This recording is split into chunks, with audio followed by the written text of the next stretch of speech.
We spoke exclusively with Secretary Marco Rubio about his first 30 days leading the State Department. He revealed new details about the U.S. Russia talks, direct engagement with Ukraine, the U.S. proposal for Gaza, plus Iran, China, and the emerging role of independent media. This is our full, unedited interview with the Secretary. Secretary Rubio, thank you for the opportunity. As we sit down today, Hamas has released the bodies of 4 Israeli hostages, said to include a mother and 2 children. Your thoughts? I think it's a reminder of who Hamas really is. I mean, just think about the fact they went in, they grabbed this family, this young woman, her 2 infant children. I think one was only 4 years old, the other one was 1. And then, and it's not just that they did it and that they died in their captivity. Who does that? I mean, who kidnaps families? And then the way even that they were released, with people cheering in the streets, it just tells you who we're dealing with Hamas. This is not a government. This is not simply an ideological movement. These are evil, terrible people. And the idea that they would ever be allowed to continue to have arms, to be militarized, and to control territory anywhere in the world is unfathomable. So our hearts break for these families. You can't be happy that remains are returned, but that's very important to these families. From a religious standpoint, it's a sacred thing. But I think to everybody else, it's a reminder as well of who we're talking about here when we talk about Hamas. One of the Israeli government's objectives is the destruction of Hamas. You see some of these pictures, they suggest some strength. What does the intelligence tell us? Well, I would never discuss intelligence, but I can tell you Hamas is weaker than they once were. They clearly have enough people to put on these shows. They clearly have enough people to still be a threat at some level, but they can't be allowed to reconstitute. Hamas cannot be allowed to once again be a group that can do 3 things: terrorize the people of Gaza, attack Israel, and actually be a government or anything like a government anywhere in the world. They just can't be as long as Hamas is in Gaza, there will never be peace in Gaza because they are going to go back to attacking Israel, and Israel is going to have to respond. And I just ask everybody, if a group like that was operating on the other side of our border with Canada or Mexico, constantly launching attacks. If a group existed in Mexico that came across our border, kidnapped Americans, babies, and launched rockets, we would eliminate them. We would wipe them out. And no country in the world can coexist alongside a group whose intended purpose is the destruction of your state and is willing to commit atrocities like this in the pursuance of it. So I think it's in the best interest of everyone, including Palestinians, to get rid of Hamas, because Hamas terrorizes them too. They hide behind these people. What is the plan for Gaza? Well, that's a great question. I mean, the president's plan is the only one that's out there right now. And what the president's point is, how are you going to rebuild this place when you have people living among the rubble? How are you going to rebuild it as long as a group like Hamas is operating there? You can't. If Hamas is there, Israel's going to go after them. So he's put out his plan. And his view of it is you got to remove people from the area so you can actually do the construction. Now, our partners in the region don't like that plan. And I talked to them. I've talked to the Egyptians. I've talked to the Jordanians. They came here a week ago. Talked to the Saudis. I talked to the UAE yesterday.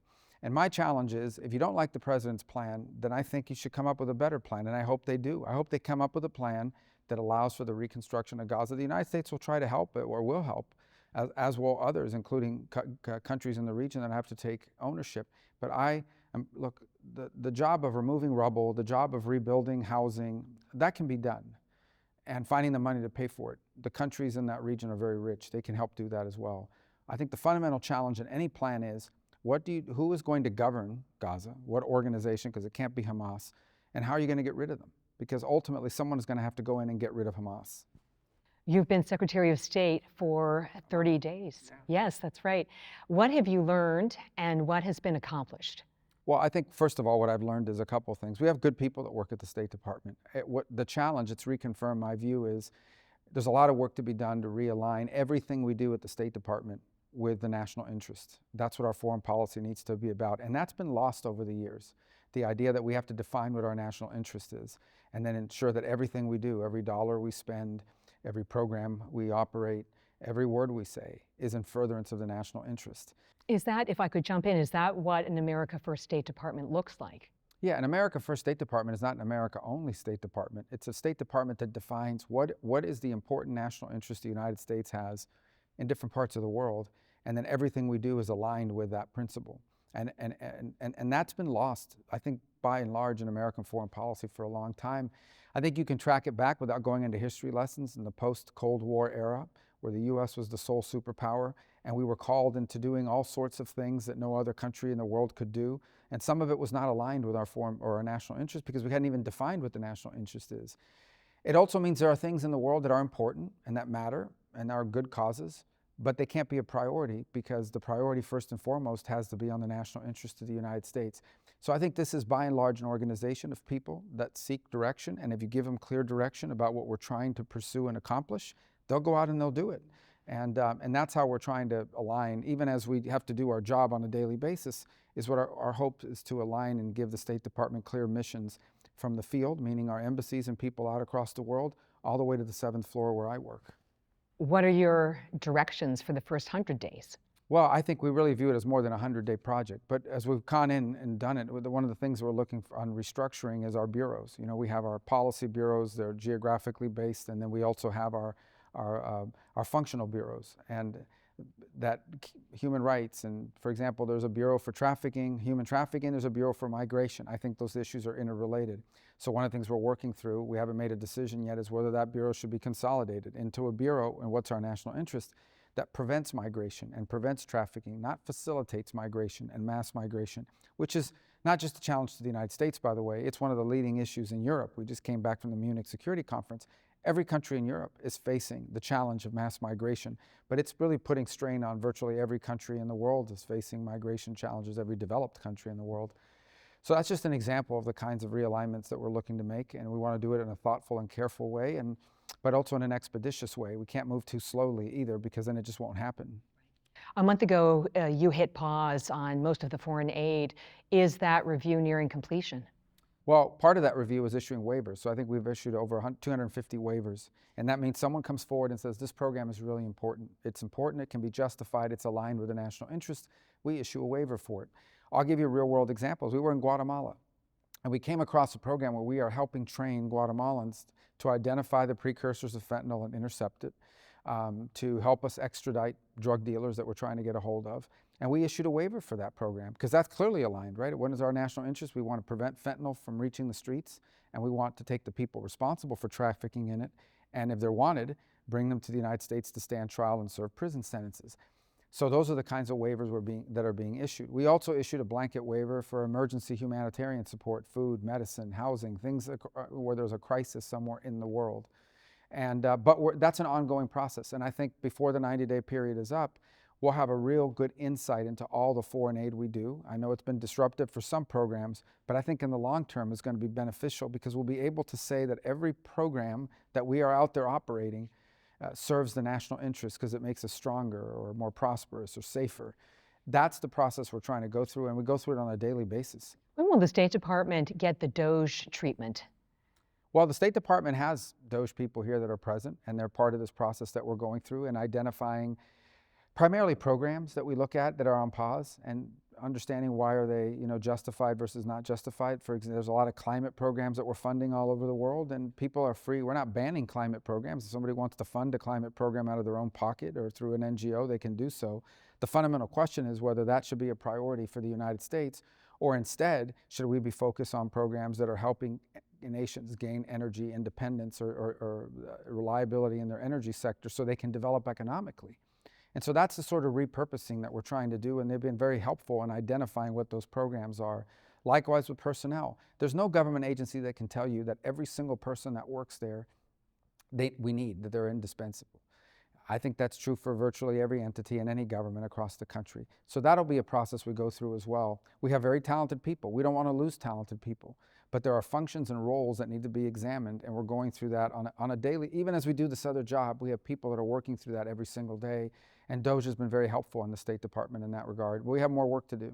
Do you have any regrets about the shuttering of USAID? No, it's not regret. Look, I wish we'd had more cooperation. I know people at USAID don't like to hear that, but it's the truth. And I'm going to go back to my time in Congress. Okay, I've had two problems with AID going back to my time in Congress. I'm not against foreign aid. I've supported foreign aid. We're going to do foreign aid. No one here is saying we're going to have So some zero. programs will survive. Absolutely, and some already have. We've issued waivers for PEPFAR as an example, and others. That's not the question. The question is, no one can tell me every program is valuable and needs to be kept. Some, frankly, shouldn't have ever existed.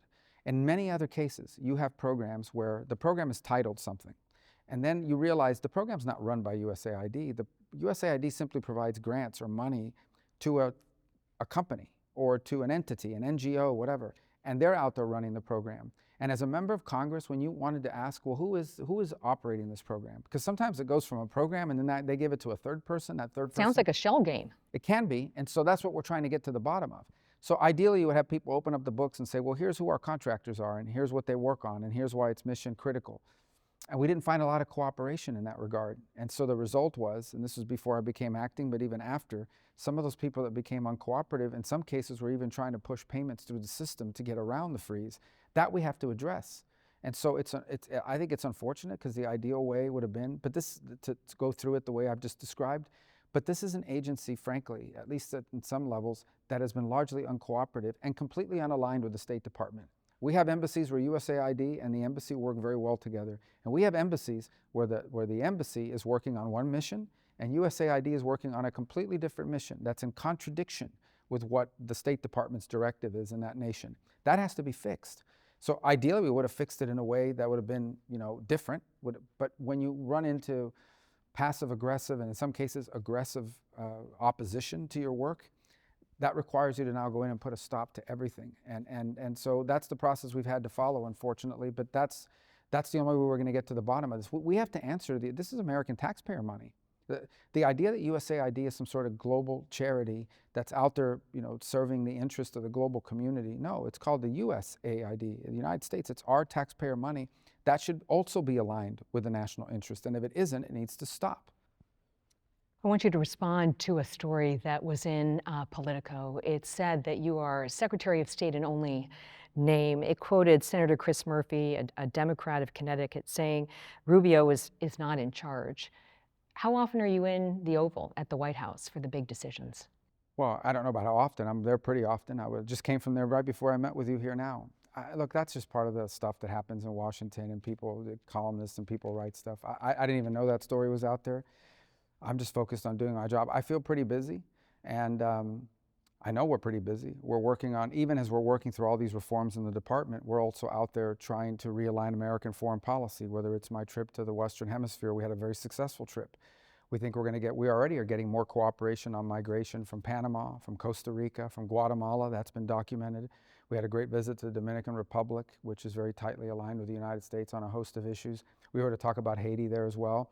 Then we traveled to the Middle East. I met with the foreign ministers of all the key countries and our allies in Europe, both in the G7 setting, G7+1 with the EU, and then a separate meeting with what they call the Quint, which is the key countries involved. It was a busy couple of Yeah, but weeks. then from there we went to Saudi Arabia, had great meetings there. We obviously had the first high-level engagement. I was just going to ask you about that, Well, if I I'm may. pretty busy then. I as know, you I can see, got it. Before we talk about the meetings in Saudi, this week you branded 8 cartels and criminal organizations as foreign terrorist organizations, including TDA. You've been tracking TDA since the Senate, right? Yes.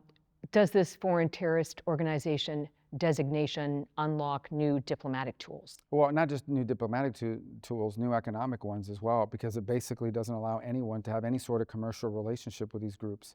And all of these gangs have to operate by touching the banking system, by being able to buy, and in many cases by having business partnerships, whether it's a warehouse they're renting in the US to distribute guns or distribute drugs, whether it's someone who's actually helping them launder money from what they're making. In some cases, these guys set up their own companies as shell companies to hide their profits and be able to distribute the funds they have. So it's going to be very helpful. But just naming them and understanding that they're a problem. Tren de Aragua, TDA, is a group I follow. That was a prison gang in Venezuela. The Venezuelan regime sort of pushed them out of the country. They terrorized Peru, they terrorized Ecuador, they terrorized all kinds of countries, and they worked their way up the migration path into the United States. And I've been warning about them now for a year and a half. I think I might have been the first member of Congress, maybe of the US government, to actually identify them by name. And I was being told that that wasn't true, that they didn't exist. Now we do know that they exist. They run human trafficking operations. They actually target Venezuelan migrant communities. We've seen them take control of apartment buildings in Colorado. And now they're being deported, and being deported because they're identified with that organization.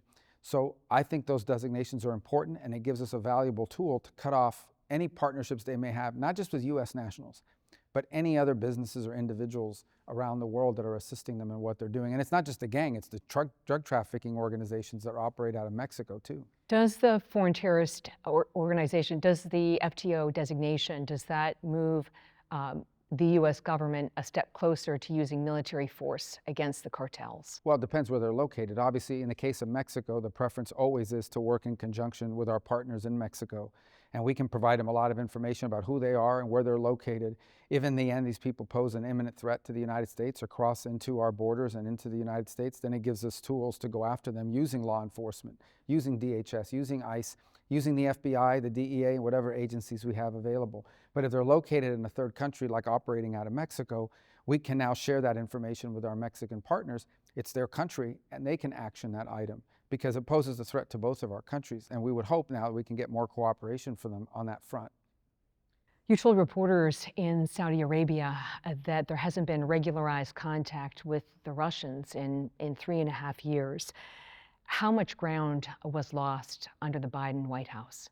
Well, there was no ground. I mean, it was all lost. We had no, there are three things that people have to understand. The first is, even at the height of the Cold War, even in the worst days of the Cold War, the United States and the Soviet Union had communication. And the reason why, if you want to be mature and grown-ups about it, I'm not a fan of most of what Vladimir Putin has done, and that's largely irrelevant when it comes to statecraft, because we ultimately have to be able to talk to a nation that has, in some cases, the largest tactical nuclear weapon stockpile in the world, and the second largest, if not the largest, strategic nuclear weapon stockpile in the world. So you have to have, I mean, at the end, whether we like it or not, Russia is a power, a global power, and they're involved and engaged in Syria. They've been involved and engaged in the Middle East, even in the Western Hemisphere, certainly in Europe. We have to have some communication with them. So step one is our embassy in Moscow is barely functioning. I mean, it literally barely operates because it's been denied access to the banking system. That has to be fixed. If we close our mission in Russia, we have to close their mission here. And then we really have no communication with them, whether it's a detained American or some other item. The second is, the president has been very clear. He wants this war with Ukraine to end. And he wants to know, are the Russians serious about ending the war or not serious about ending the war? The only way is to test them, to basically engage them and say, okay, are you serious about ending the war? And if so, what are your demands? Are your public demands and your private demands different? We have to have some process by which we engage in that conversation. Now, it may turn out that they don't want to end the war. I don't know. We're going to find out. But we have to have that process to determine that. And so our meeting was really a follow-up to President Trump's conversation with Putin. It's unfortunate that some of this hyperbole and some of this hysteria, because he talked to him on the phone, has clouded some of the rationale behind this. At the end of the day, we have to have relations with Russia, whether we like everything they're doing or not, because we did with the Soviet Union, and we have to be able to test and see if they're serious about ending this war. In your meetings, did the Russian foreign minister make clear that there can be no end to the war if Ukraine joins NATO? There was no discussions about any details. Now, you know, the Russians have their own readout of what happened, but I can tell you we did not negotiate any fine points about any deal. The course of that conversation was as follows. Number one, we have to some level of regularization just of our diplomatic missions, because we have to be able to communicate with them given the nature of our two countries and the importance that we have in the world. The second is, there are things we could cooperate on geopolitically, potentially. I mean, there are items of the world where I think we have a common interest. I'm not sure the Russians are fans of the Iranian regime having nuclear weapons, as an example, and so forth. But we can't work on those things. We're going to disagree on a lot, but we can't work on the things we might potentially agree on or deconflict on things that could lead to dangerous confrontations, as long as this Ukraine impediment stands in the way. And so really, as much as anything else, this meeting was, are you interested in even talking about ending the war? If you are, then let's create a process where we can begin to engage at a technical level. And that process will now, at some point, be set up and begin. I also think, by the way, it's unfair to say that we didn't consult anybody on it. I was just going to ask you. Ukraine was not at the talks. Are you consulting with President Zelensky about his red lines? Well, just in the last week, President Zelensky has met with the Secretary of the Treasury, the Vice President of the United States, the Secretary of State, bipartisan delegations in the U.S. Senate and House that were also in Munich. Our special envoy is there today, meeting with him.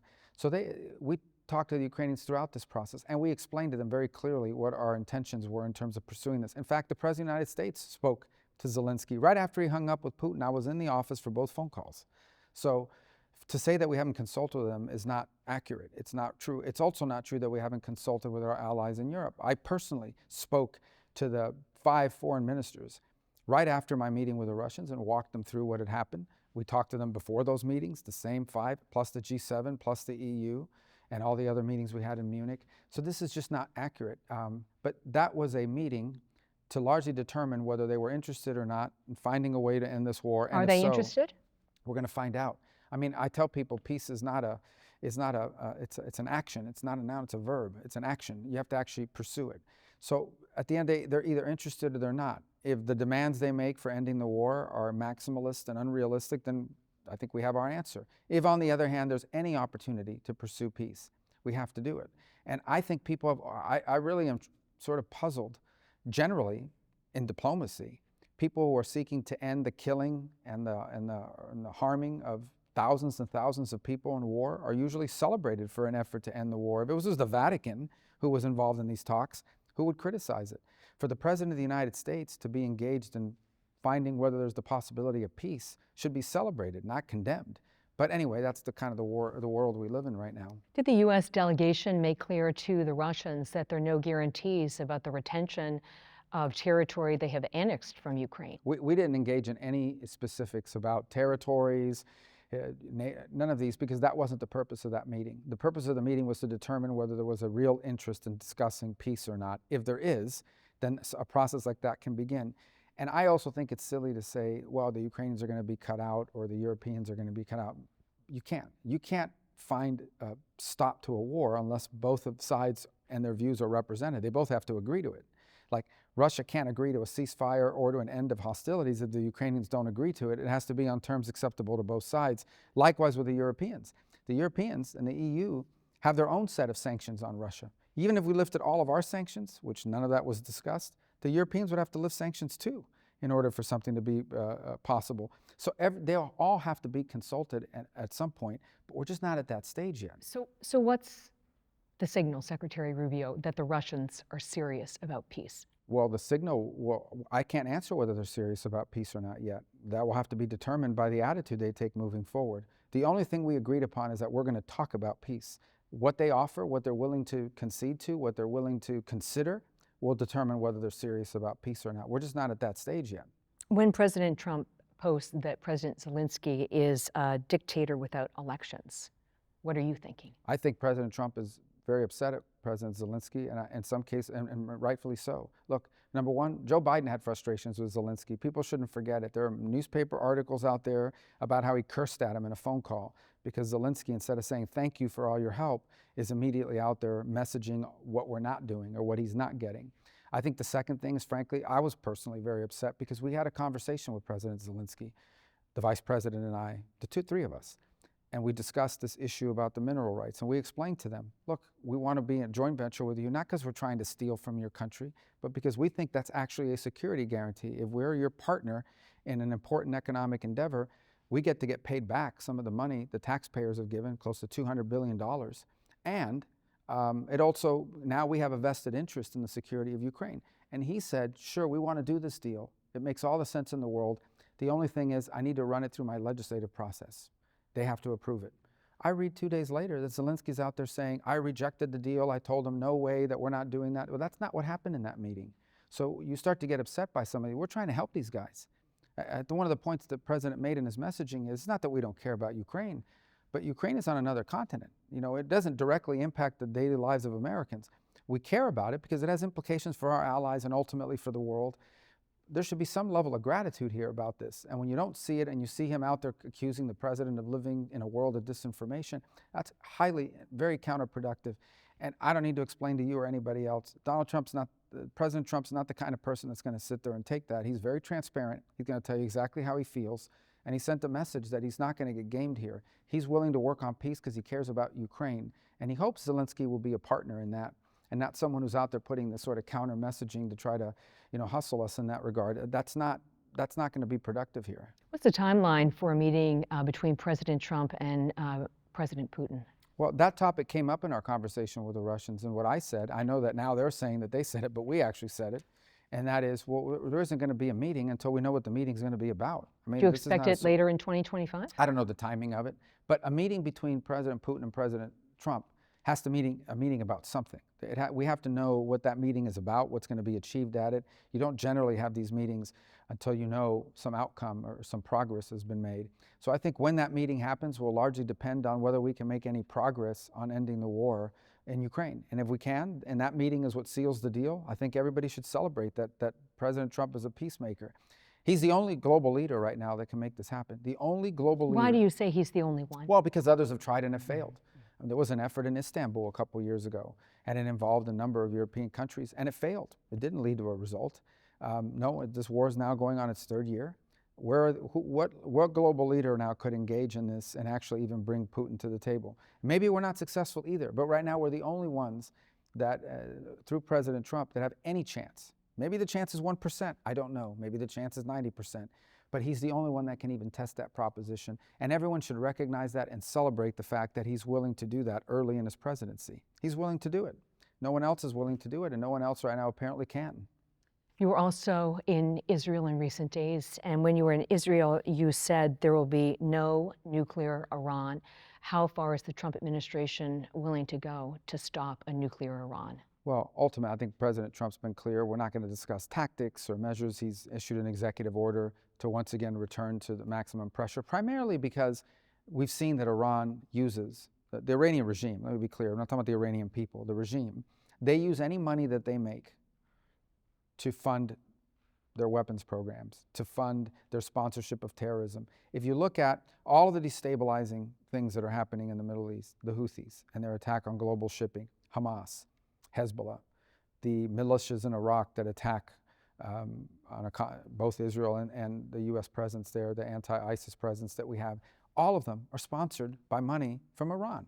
They're behind all of this. And so why would we allow them to make any more money that they can use to sponsor these things?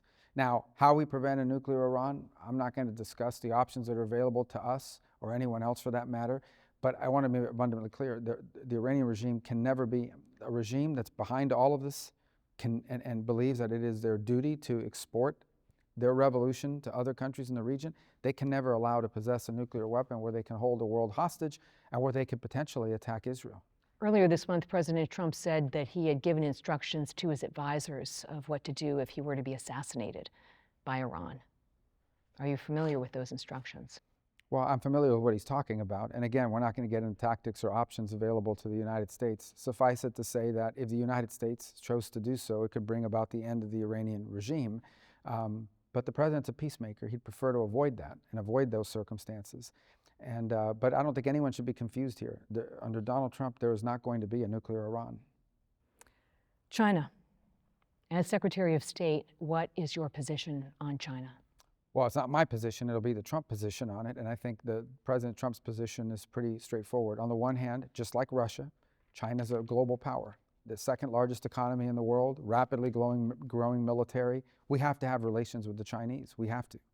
Whether we agree with everything they do, we understand that in some cases we're competitors and others we're direct adversaries, but there has to be communication because the lack of communication could lead to conflict. If I can just jump in, what I'm hearing you say is that in the last 4 years, there's been a breakdown in communication with China and also Russia. Well, interestingly enough, the communication with China has actually been better than the communication with the Russians under the Biden administration and to the current day, which is why there has to be some level of maturity here and practicality and pragmatism when it comes to foreign policy. That said, we're not going to live in a world where we depend on China for critical rare earth minerals, for critical components in our supply chain.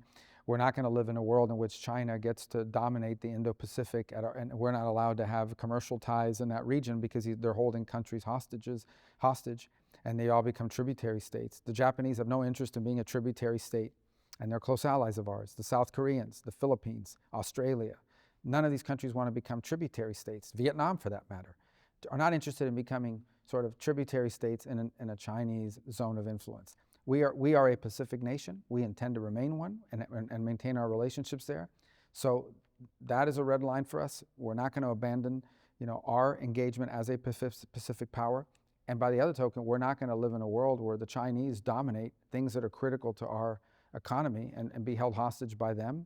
That's just silly to do it. Some of that involves improving our domestic industrial capability. Some of that involves partnering with allied nations to secure our supply chains. And the third point I would make is we have to deal with this unfairness. Chinese companies can do virtually anything they want in the American economy for many, many years. We allowed them to do anything they wanted in America, but American companies can virtually do nothing inside of China. And if they do, it's because they want to steal your intellectual property and then put you out of business and replace you with a Chinese company. That's why the president's always talking about reciprocity. Whatever we are allowed to do there is what they should be allowed to do here. Whatever they charge us on tariffs is what we should be charging them. And that's what the president's bringing, not just to China, but to the world, is reciprocity and fairness. You have access as a senator to high-level intelligence. You have more access now that you are Secretary of State. Does the intelligence leave no doubt that COVID-19 came from the lab in Wuhan, China?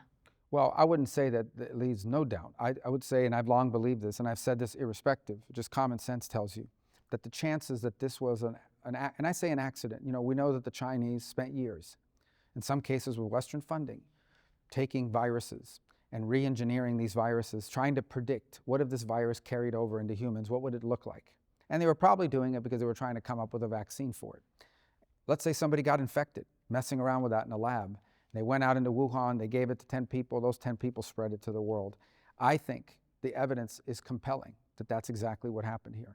And I put out a report as a senator that detailed all kinds of circumstantial evidence that proved that as well. So I think, in my view, based on everything I have seen, that the likeliest situation here was that the Chinese were messing around with the virus, somebody caught it in a lab, and they took this novel virus and spread it through China and then spread it to the world. And it was devastating. And there needs to be accountability for that. I was just going to say, there really has been no accountability for the CCP. The accountability begins by proving it. And it's hard to do, right? Because the Chinese are not necessarily going to open their books. Look, if that had happened in the United States, if that had happened in some other country in the world, that country would have probably been forthcoming and said, we had a problem, guys, we were messing around with this stuff, and look what happened. They would have shared that information, and we could have worked very quickly, much faster than we were able to figure out how to counteract it. And they didn't. Instead, what they did is clam up and refused to share information with the world, and then this thing spread and just ravaged the global economy. Just think about how many people died, how many businesses went out, how much money we had to spend in this country just to keep Main Street open when we had the shutdowns, how divisive it became. Some of that could have been prevented if they had been forthcoming. But instead, like most authoritarian regimes, they clammed up and they held that information back. So I think we have to do two things. We have to, if we can prove that this is what happened, and I think the day will come when we might be able to prove it. We need to show that to the world. But we also have to make sure this never happens again. Because if they were doing that, we have to assume they're still doing that. And we have to assume that they're still doing that and that this could happen again. And it could be even more devastating than COVID, as hard as that is to believe. We can't let that happen. And I think, by the way, a lot of countries in the world suspect this too. They may have the guts to say it, they may not want to stand up to it, they may not want to have to take on the wrath of China because they don't have our standing and our stature. But I think a lot of countries in the world suspect that that's what happened here as well. But we're the United States, and if we can prove it, we need to. And at least put the evidence out there that this is what's indicated. Will the U.S. defend Taiwan if China moves against the island? Let me just say that I think our commitments to Taiwan have been clear, and they've been expressed through multiple administrations for multiple years. We are against any sort of compelled, forced change of status. That's been our policy. That remains our policy. We're not seeking to trigger a conflict. We don't want to see a conflict, but we have made very clear through years and years of our policies, the 6 assurances, the Taiwan Relations Act, that we are against any sort of change in status by force or by threat or by coercion, and that remains our policy. And that's generally how we've left it, and that's what's provided stability, and I hope it continues to provide stability. Whether the Chinese and President Xi shares that view, I think there's real doubts about it. But we're not going to walk away from, for example, supporting Taiwan being involved in international forums where their views and their interests are not represented by the mainland at this point. So we're going to keep all the commitments we've made, but the most important one is to make clear that we are against and oppose any sort of forced change in status. Okay, I'd like to talk about Afghanistan. Based on the intelligence, have al-Qaeda and ISIS found a safe haven in Afghanistan that mirrors the pre-9/11 landscape?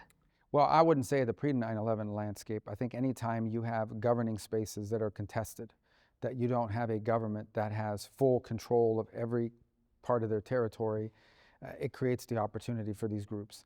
The difference between today and 10 years ago is we don't have American elements on the ground to target and go after them. In some cases, the Taliban's been cooperative when they've been told ISIS or al-Qaeda is operating in this part of your country, go after them. In other cases, not so much.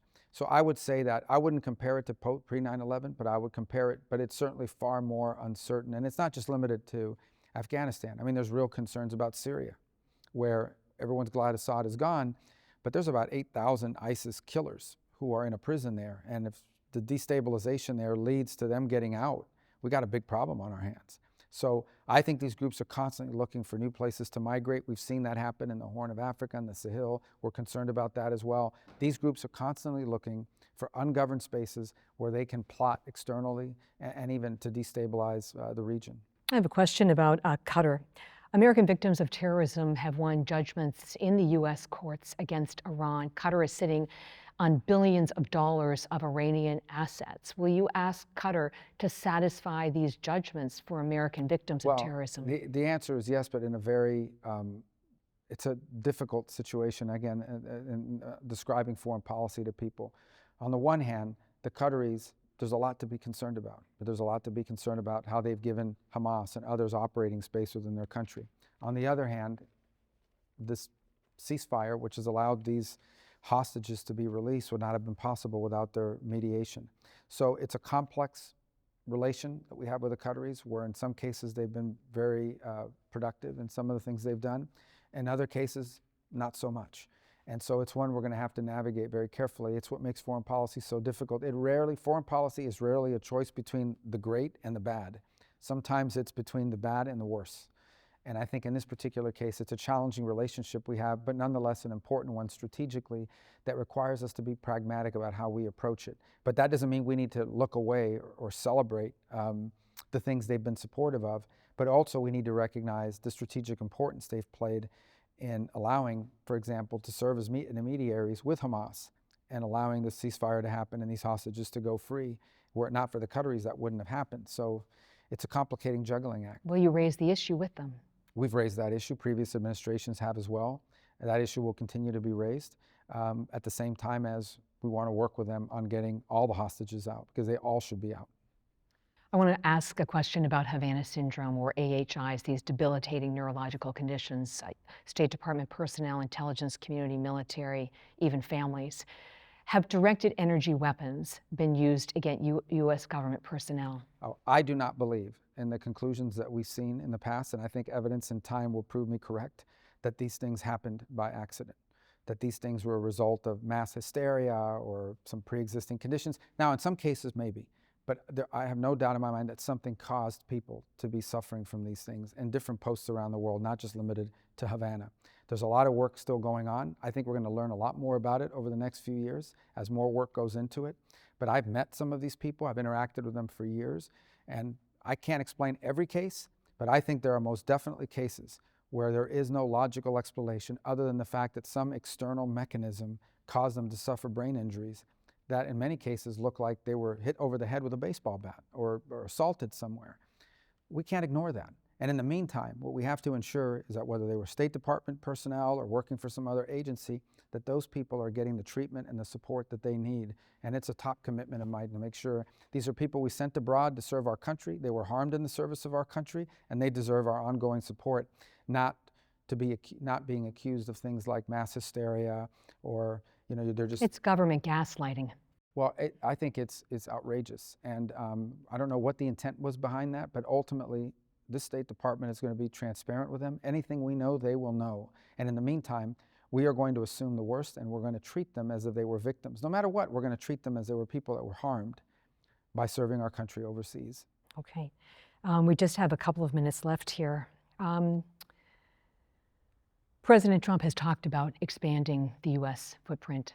In a hot mic moment, Canada's Prime Minister said that absorbing Canada is a real thing. Is it a real thing? Look, you know how that came about.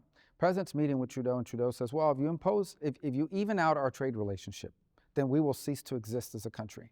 At which point the president responded very logically, and that is, well, if you can't exist without cheating in trade, then you should become a state. That was his observation. That's how it started. It is how it started. And I think he's told the story publicly. And that's how all this began. Look, Canada's our friend. Canada's our neighbor. Canada's our partner. But it goes back to the point I made. For decades, the United States allowed uneven trade imbalances to develop. During the Cold War, you know why we did it? We did it because we felt like we want countries to be strong economically, even if it means they're cheating, because we don't want them to fall victim to some internal Marxist coup that overturns their government or what have you. Those days are gone. These are rich, developed economies. And ultimately, who can argue against the fact that whatever they charge us, we should charge them? Whatever they prohibit, if they don't allow American companies to do it, we should not allow their companies to do it here. American banks can't even operate in Canada. So there has to be reciprocity here. We can continue to work together on all kinds of things, but whether it's Canada, Mexico, China, anybody else, when it comes to economics and trade, there has to be reciprocity, there has to be fairness. And who would argue, how can anybody argue against that? The days where we just allow countries to take advantage of us, that has to end. That's not good for the global order. That leads to imbalances that create friction points. That's the case with Canada. It's the case with a lot of countries who are our allies and friends. But on trade, we have an imbalance and it has to be dealt with. Will you open up the State Department briefing room to independent journalists? Yes, we're here today. We're here talking. I was going to say, Secretary Rubio, you could have given this interview to any reporter, any major corporate outlet, but you chose an independent journalist who posts on X. Yeah, and I don't want to hurt anybody's feelings, but here's my observation. We have to go where the people are. And so we need to communicate with people. We need to be able to, this is their State Department. It's not my State Department. I'll be here for a number of years and then my job is done and I'll go back to being a private citizen. But this will always be their State Department. And we're making decisions every day and they deserve to hear from us. Where are people getting their news and information? That's where we need to be delivering our news and information. I still talk to them. I just went overseas. We had a bunch of people from different traditional outlets on our trip and we're not going to exclude them.